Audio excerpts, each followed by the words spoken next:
Honesty with ourselves and others gets us sober, but it is tolerance that keeps us that way. This is a quote from Bill Wilson out of his movie My Name is Bill W.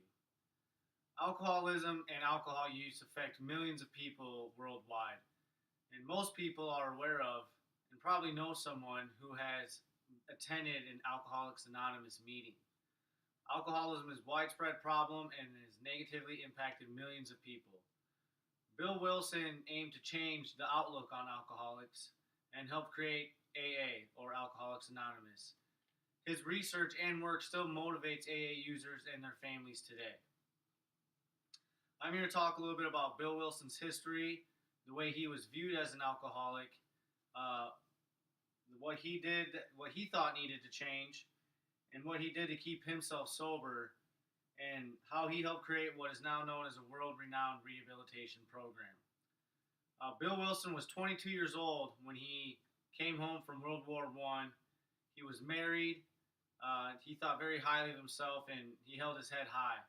And he was going to law school, and that didn't work out because he ended up failing because he would kept going to class drunk and would fail his test. And he didn't think law school was for him anyway, and he really wanted to be on Wall Street. And him and his wife then moved in the higher up in New York, and they moved to, they just packed up his little motorcycle and what little they had in the sidecar and headed down east towards Wall Street. And he ended up getting a job on Wall Street, and he had fortune. Fortune came his way, but also because of his job, so did his drinking. He would drink every day and almost every night, and his drinking assumed of serious proportions where it was 2 to 3 bottles of gin a day. And his wife knew he had a problem, and back then there was no such thing as just as an alcoholic. There was alcohol insanity,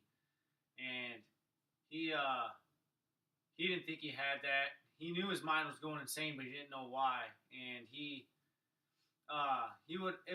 would have to drink 2 bottles of gin and maybe 6 to 12 bottles of beer just for him to eat breakfast, and he still thought he had his drinking under control, which is very insane.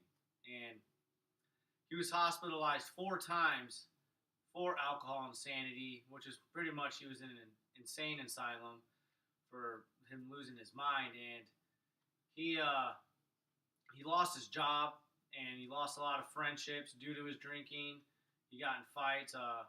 His wife almost left him a few times, and there was periods of sobriety where his wife, thought maybe he is changing, but he would only go a couple days in a month at the most, and he always thought he had it under control, but he would always end up back in the bar or ending up in the drinking insanity. He didn't understand why.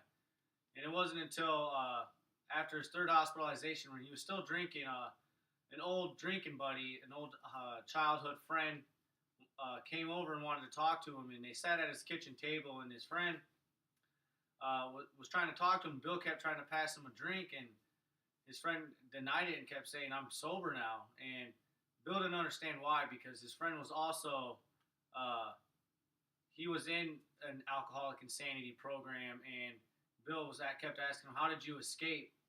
And his friend said that he found religion.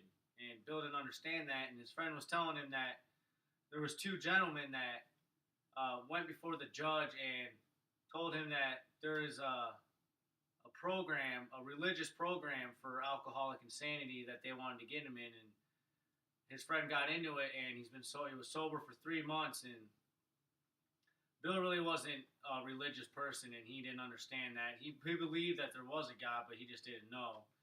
And so he said, "I couldn't do that." And his friend just suggested, "Why don't you just believe in something that's higher than you, or of your understanding? Not, it has to be a God of your choice." And when he said that, Bill was floored, and Bill ended up going back to the hospital for the last time to sober up.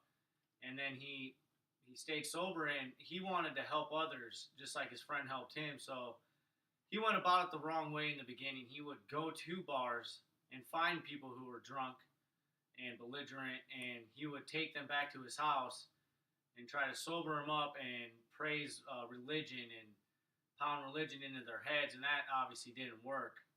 But he didn't give up. His wife wanted him to get another job just so they could, make money, and he ended up getting a job back on Wall Street, and he had to go to Akron, Ohio.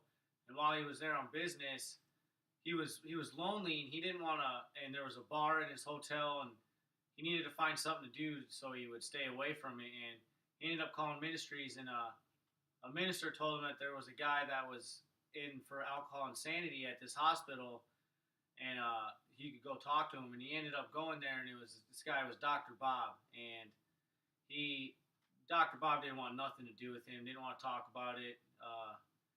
But Bill just asked him, "Can we just talk for a little bit?" And then it ended up turning into like 6 or 7 hours that they would just laughter and were talking, and time flew by. And he asked him if he could come back again, and he did it for like 2 weeks straight. That he would come over there and they would talk for hours and hours, and they figured out that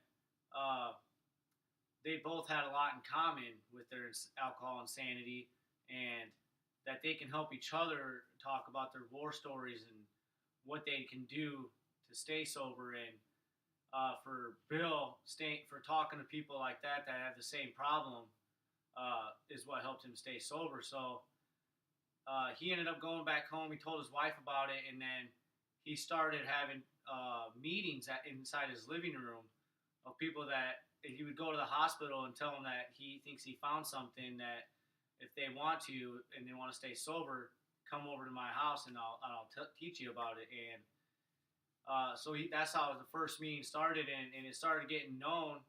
And Dr. Bob also was doing it in Akron, Ohio. So they were doing that, and then they would go around and tell people that they might have found a cure or they can help.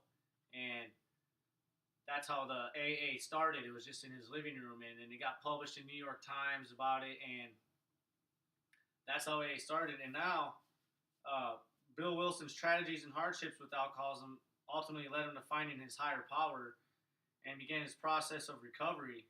And through his hard work and determination, Bill was able to successfully help other alcoholics and help create AA along with Dr. Bob. And now today, Alcoholics Anonymous extends around the globe. Today, AA can be found in approximately 180 nations worldwide, with an estimated membership of over 2 million people. And there are more than 118,000 AA groups. And just alone in the United States, there's a little over 60,000 AA groups. What Bill W. did to help himself turned out to be helping millions of people, including myself. And it's amazing on what he did, and I'm very thankful for that too. And thank you for listening.